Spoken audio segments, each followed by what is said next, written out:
আজকে আমরা নেমেছি ফ্যাক্টরি ছাদে। আরে ভাই, এখানে তো ২টা এনিমি দ্বারা তোদের মজা দেখাচ্ছি। সাপ্লাই বক্সটা শুধু বসাই, তারপর বুঝবি। এই মেয়েটাকে ফুল ড্যামেজ দিয়ে দিছি। আরে ভাই, পাশে তোর টিমমেট দ্বারা তোকেও মজা দেখাচ্ছি। তোর টিমমেটকে তো ডাউন করে দিয়েছি, এবার তোকেও ডাউন করব। এই তো তোকে ডাউন করে দিয়েছি। এবার এখানে একটি গ্লোল মারবো। এখন গ্লুলু অল ফাটাতে হবে।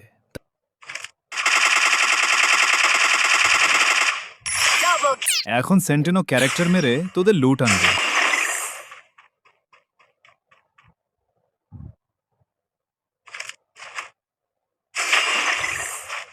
আরও কিল করতে চাইলে ফ্যাক্টরির এই রেলিংয়ের উপর যেতে হবে। এখান থেকে যে রিভাইভ দিতে আসবে তাকে আমি মেরে দেব। এখানে সেন্টিনো ক্যারেক্টার মেরে নিচে যাওয়ার পর দেখি একটা প্লেয়ার আমাকে ফায়ার দিচ্ছে। দাঁড়া, তোকে উপরে গিয়ে মজা দেখাবো। দেখো, এই প্লেয়ারটি আমাকে নিচে খুঁজছে। আরে ভাই, আমি তোর উপরে আছি, দেখ। Triple kill. আরে ভাই, দৌড়ানোর সময় এ কি হলো? আমি তো নিচে এসে পড়ে গেলাম। আরে ভাই, নিচের অ্যানিমেটি তো আমাকে গ্যানেট মারছে। দয়া করে এই গ্যানেট এদিকে পড়িস না ভাই, অন্যদিকে যা।